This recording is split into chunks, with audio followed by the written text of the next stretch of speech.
Presenting house of wax. इस कहानी की शुरुआत में हम एक औरत को दिखाया जाता है जो वैक्स से फेस मास्क बना रही होती है।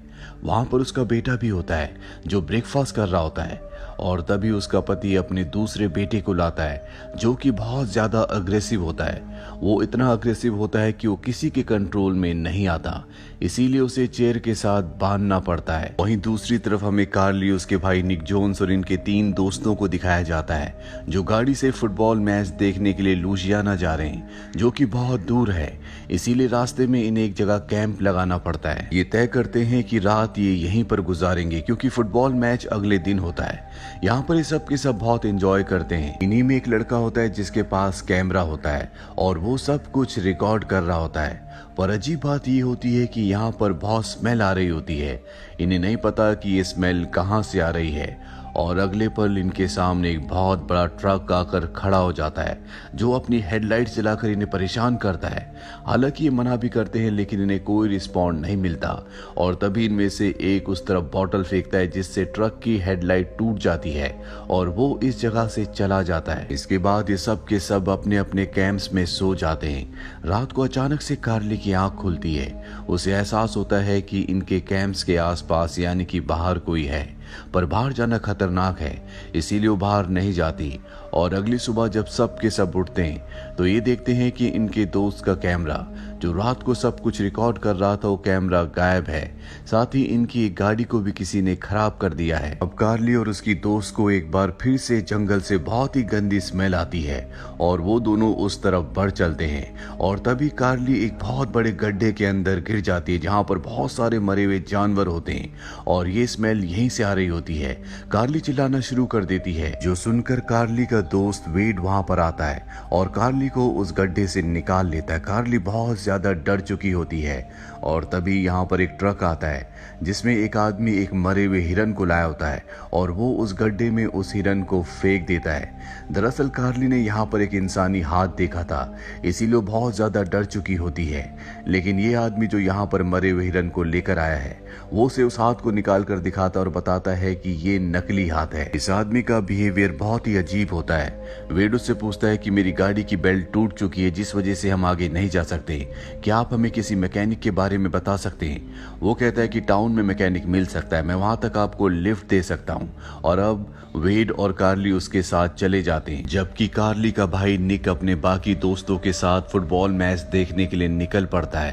पर रास्ते में ट्रैफिक जैम होता है, ये चाहकर भी वक्त पर फुटबॉल मैच देखने नहीं पहुंच सकते, इसीलिए तय करते हैं कि ये वापस अपने कैंप में चले जाएंगे। वहीं कार्ली और वेड को दिखाया जाता है जो टाउन तक पहुंच जाते हैं लेकिन टाउन पूरी तरह से खाली होता है। वो एक चर्च के बाहर जाते हैं जहां से एक आदमी आता है जिसका नाम बो है।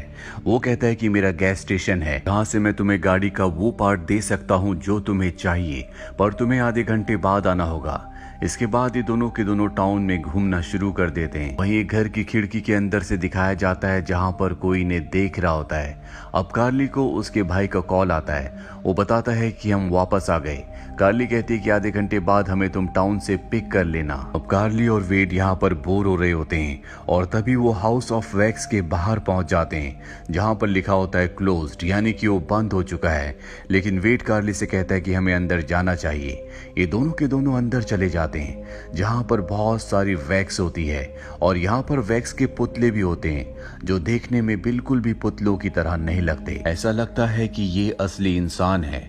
तभी वेड देखता है कि वहां पर एक वैक्स का डॉग भी होता है, पर जब वो उसके पास जाता है तो वो उस पर भौंकता है। दरअसल ये असली डॉग होता है। कार्ली को दिखाया जाता है जो एक कमरे में होती है और तभी बाहर से कोई उसे झांकता है जो देखकर कार्ली डर जाती है। ये दोनों के दोनों बाहर आ जाते हैं लेकिन बाहर कोई भी नहीं होता और अब यहाँ पर वो आदमी भी आ चुका है जिसका गैस स्टेशन है, जिसका नाम बो है। वो इन्हें अपने गैस स्टेशन के गैराज में ले जाता है जहाँ पर ये उस पार्ट को, उस बेल्ट को ढूंढना शुरू कर देते हैं जो इनकी गाड़ी की टूट चुकी है। लेकिन जो बेल्ट इन्हें इनकी गाड़ी के साइज की चाहिए वो यहाँ पर नहीं होती और तभी वो बताता है कि मेरे घर में उस साइज की एक बेल्ट है। दोनों को वो अपने साथ अपने घर पर चलने के लिए कहता है। ये दोनों भी मान जाते हैं और अब ये वो के घर की तरफ निकल पड़ते हैं। रास्ते में वो इन्हें बताता है कि हाउस ऑफ वैक्स में पहले एक फैमिली रहा करती थी जिसमें हस्बैंड डॉक्टर था और उसकी पत्नी और उसके साथ उसके 2 बच्चे भी थे। और कुछ वक्त बाद हस्बैंड और वाइफ की मृत्यु हो गई, जिसके बाद उनके दोनों बच्चे अनाथ हो गए। अभी दोनों के दोनों बो के घर के बाहर पहुंच जाते हैं, जहां पर कार्ली घर के बाहर ही वेट करती है, जबकि उसका दोस्त वेट कहता है कि मुझे वॉशरूम जाना है, इसीलिए वो अंदर चला जाता है। और जब कार्ली बाहर होती है तो वो वहां पर उस ट्रक को देखती है जो ट्रक इनके कैंप के सामने आकर हेडलाइट से इनकी आंखों पर रोशनी जला रहा था, जिसकी एक लाइट इन्होंने तोड़ दी थी। ये देखकर वो डर जाती है। वो समझ जाती है कि यहाँ पर कुछ न कुछ गड़बड़ है। वो अपने दोस्त को कॉल करती है, लेकिन उसका दोस्त फोन रिसीव नहीं करता, इसीलिए वो एक वॉइस मैसेज छोड़ देती है और अब वो जोर जोर से हॉर्न को बजाना शुरू कर देती है ताकि वेड अंदर से बाहर आ जाए। और तभी घर की लाइट चली जाती है। वेड के सामने एक साया आता है जिसका वैक्स का चेहरा होता है और वो वेड के पैर को बहुत बुरी तरह से इंजर्ड कर देता है। के बाद वो घर के बाहर आता है जहां पर कार्ली होती है। वो उसके ऊपर हमला करता है, लेकिन कार्ली किसी तरह से वहां से भाग जाती है। उसे पता है कि चर्च में बहुत सारे लोग हैं, इसीलिए उनसे मदद मांगने के लिए वो सीधा चर्च के अंदर जाती है। लेकिन जब वो अंदर जाती है तो पूरी तरह से हैरान हो जाती है, क्योंकि यहाँ पर उन्होंने जितने भी लोगों को देखा था दरअसल वो सब के सब वैक्स के होते हैं, यानी कि एक भी जिंदा इंसान यहाँ पर नहीं है। और यहाँ पर जितने भी वैक्स के पुतले होते हैं दरअसल कभी ये जिंदा इंसान थे। इन्हें मारकर इनकी बॉडी के ऊपर वैक्स डाल दी गई है। इससे बाहर से तो वैक्स के हैं, लेकिन अंदर से ये असली इंसान है।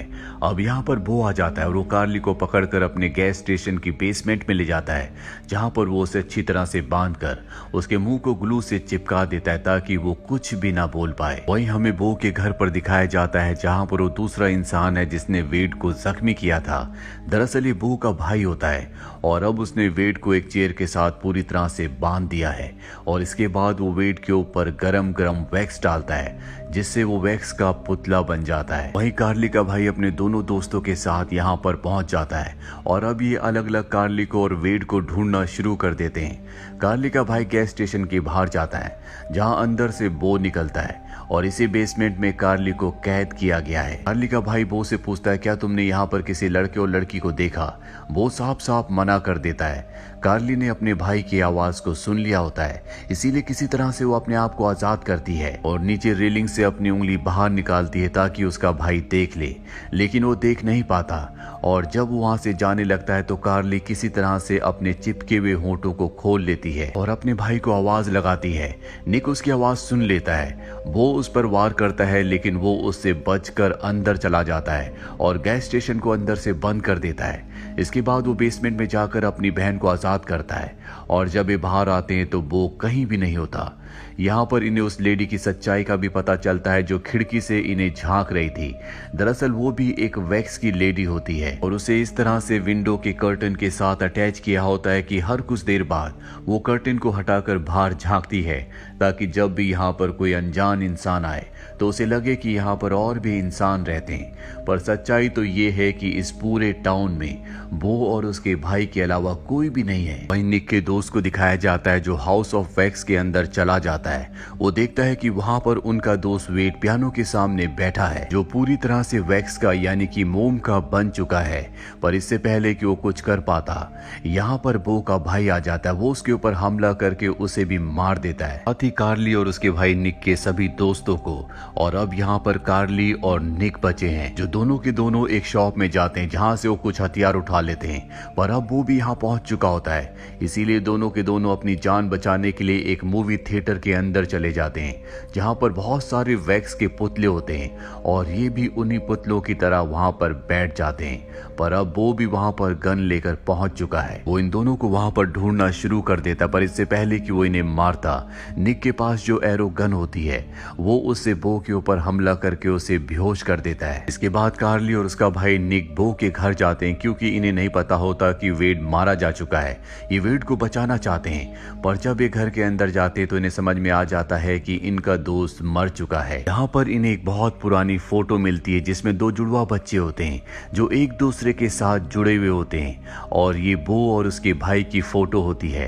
इस कहानी की शुरुआत में हमें जो दो बच्चे दिखाए गए थे वो दो बच्चे और कोई नहीं बल्कि बो और उसका भाई था। बो के पिता एक डॉक्टर थे, इसीलिए उन्होंने उन दोनों को अलग कर दिया, लेकिन अलग करने के बाद बो के भाई का चेहरा खराब हो गया। इसीलिए बो की मॉम हमेशा उसके लिए मास्क बनाती थी जो कि वैक्स का होता था। अभी दोनों के दोनों बेसमेंट में जाते हैं जहां पर इन्हें पता चल चुका है कि इनके सभी साथी मारे जा चुके हैं। यहाँ से पूरी शहर की इलेक्ट्रिसिटी का कनेक्शन भी होता है, ये उसे ऑन कर देते हैं। जिसके बाद बो, जो कि होश में आने के बाद घर के अंदर वापस आ चुका है, उसे और उसके भाई को समझ में आ जाता है कि वो दोनों नीचे बेसमेंट में है। बो का भाई नीचे बेसमेंट में जाता है और वो निक के ऊपर हमला कर देता है, पर निक वहां पर आग लगा देता है। इस वजह से बो का भाई उसके पास नहीं आ पाता, क्योंकि अगर वो आग के पास आया तो उसका जो मोम का यानी कि वैक्स का चेहरा है वो पिघल जाएगा। इस बात का फायदा उठाकर ये दोनों के दोनों यहाँ से भाग जाते हैं और हाउस ऑफ वैक्स के अंदर चले जाते हैं जो इनके घर के साथ ही जुड़ा हुआ होता है। बो वहां पर आ जाता है और वो निक के ऊपर हमला करता है, वो निक को बहुत बुरी तरह से जख्मी कर देता है। और अब जो आग बो के घर पर लगाई गई थी वो हाउस ऑफ वैक्स तक भी पहुंच जाती है, जिससे सब कुछ पिघलना शुरू हो जाता है। इससे पहले कि बो निक को मारता, कार्ली पीछे से बो के ऊपर हमला करके उसे मार देती है। और अब यहाँ पर बो का भाई भी आ जाता है जो देखता है कि उसका भाई मारा जा चुका है। वो गुस्से से आग बबूला हो जाता है और कार्ली को मारने के लिए उसकी तरफ बढ़ता है।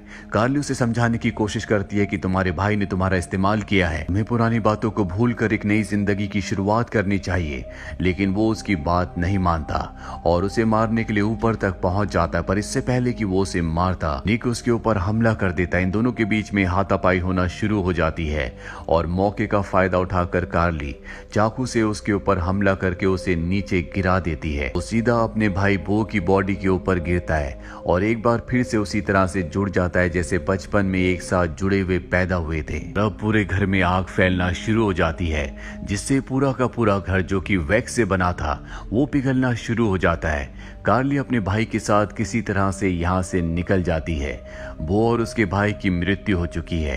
अगली सुबह यहाँ पर पुलिस आती है जो इस टाउन को देखकर पूरी तरह से हैरान हो जाती है, क्योंकि पुलिस के रिकॉर्ड्स के मुताबिक आज से 10 साल पहले जब यहाँ पर शुगर मिल बंद हो गई थी तो उसके बाद इस पूरे के पूरे टाउन को हमेशा के लिए शट डाउन कर दिया गया था। लेकिन आज भी ये ज्यों का त्यों होता है जो कि बो और उसके भाई ने रखा था। उन दोनों ने यहाँ पर लगभग सभी लोगों को मार दिया था और जो भी मुसाफिर यहाँ पर आते थे वो उन्हें मारकर वैक्स का बना दिया करते थे। कार्ली और निक को अब यहाँ से एम्बुलेंस से ले जाया जा रहा होता है और तभी वो देखते हैं कि बाहर वो आदमी बैठा हुआ है जो जंगल में उस गड्ढे में हिरन को फेंकने के लिए आया था।